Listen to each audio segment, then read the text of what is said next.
इमाम अली मकाम इमाम हुसैन अकेले मैदान करबला में मौला अली के बेटे शहीद नहीं हुए, बल्कि आपके साथ आपकी वालिद की तरफ से सगे भाई हजरत उम्मुल बनीन के बेटे हजरत अली के बेटे हजरत अब्दुल्ला बिन अली, हजरत अबू बकर बिन अली, हजरत मोहम्मद बिन अली, हजरत उस्मान बिन अली और हजरत सैयदना अब्बास बिन अली अल अलमदार, ये 5 भाई ये भी इमाम अली मकाम के साथ करबला में शहीद हुए।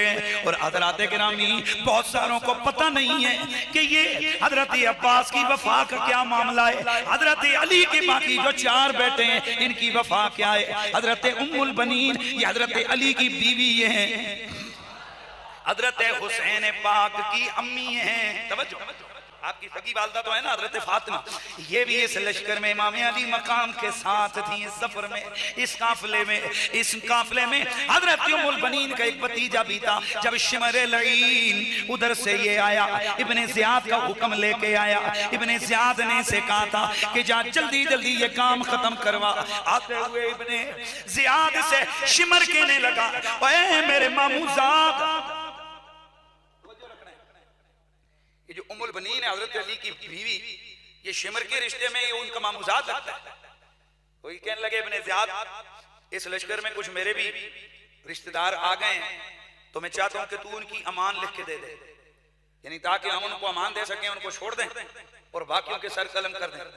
नाम लिखवाया। 5 ये भाई थे, एक इनकी वालदा हजरत उम्मुल बनीन थी और एक उनके भतीजे थे।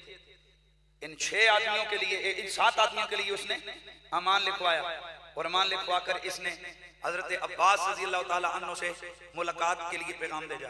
हजरत अब्बास ने कहा हाँ बोल, क्या कहता है। कहने लगा अब्बास देखो ये जिंदगी एक बार मिलती है, तवज्जो रखना है, देखो जिंदगी एक बार मिलती है, ये जीने का ही डर, तू तेरी उम्र कितनी है, तू है क्या, ये तेरे भाई हैं, तेरी माँ है, तो ये हुसैन तो माज़अल्लाह कहने लगी ये हुसैन तो गुस्सैला आदमी है, ये जोश में आकर इसने एक प्रोग्राम और मंसूबा बना दिया है, तो मैं ना ये रात के अंधेरे की मुलाकात है हजरत। कहने लगा मैं ना तुम्हारे लिए अमान लेके आ गया हूं, तुम ऐसा करो ये अमान का परवाना मेरे पास है, तुम साइड पे हो जाओ, हुसैन को छोड़ दो, तो मैं तुम्हारा जिम्मेदार हूं, मेरी अमान है। हाय हाय अब वफा शुरू होती है। जनाबे हजरत अब्बास अलमदार और तारीख में सब वफादार कोई नहीं नजर आएगा। हजरत अब्बास ने फरमाया ओ शिमरी, क्या हमारे आका हुसैन के लिए भी तू अमान लेके आया है। कहने लगा नाना ओए हुसैन तो हमारा असली टारगेट है। आपने फरमाया तुझे तेरी मां रोए, ओ बदबख्त कमीने, तूने कैसे ये सोच लिया कि हम नवासा रसूल को इधर बीच मैदान के तनहा छोड़कर अली के बेटे होकर हम तेरी अमान में आकर हम अपनी जान बचाएंगे। ओए हम लानत भेजते हैं तुझ पर, ओए अमान देने वाले पर, यजीद पर, ओए इब्ने भैया के बेटे पर हम लानत भेजते हैं। ओए सुन सुन, ओए मैं और मेरे भाई तेरी अमान के मुकाबले में हुसैन के कदमों में जान देने को ज्यादा अच्छा समझते हैं।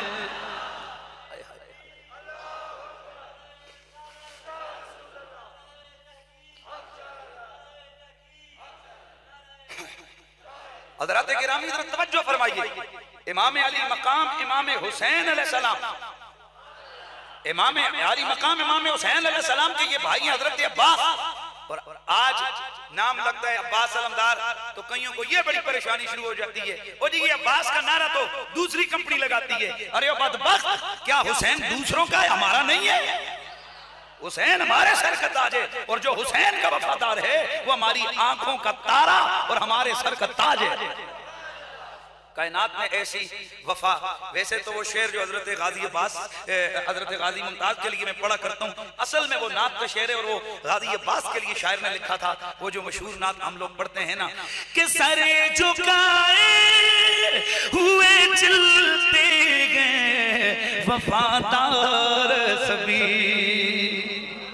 सरे झुकाए हुए चलते गए वफादार सभी, जब से गाजी की ज़माने ने वफा देखी है, जब से गाजी की ज़माने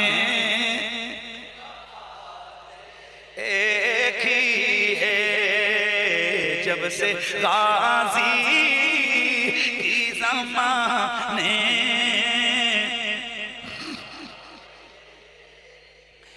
अल्लाहु अकबर, ये वफादार अली का खून था, इसलिए गद्दार नहीं हो सका। क़यामत तक के लिए सैयदा उम्मुल बनीन के इन 5 बेटों ने खून अली को दागदार होने से बचा लिया।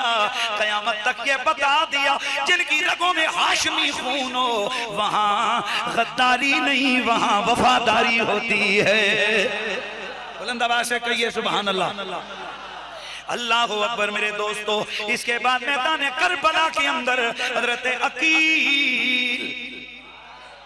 अकील के बेटे हजरत मुस्लिम बिन अकील के भाई हजरत अब्दुल्ला बिन अकील मैदान में गए। इन्होंने भी दाद शुजात दी, ये भी शहीद हुए। इनके बाद हजरत अब्दुर्रहमान बिन अकील निकले। हजरत अब्दुर्रहमान बिन अकील की शहादत के बाद हजरत जाफर बिन अकील गए। जरा गौर कीजिए, उधर मौला अली के भी बेटे शहीद हो रहे हैं। मौला अली के भाई हजरत अकील के भी 4 बेटे शहीद हो गए हैं।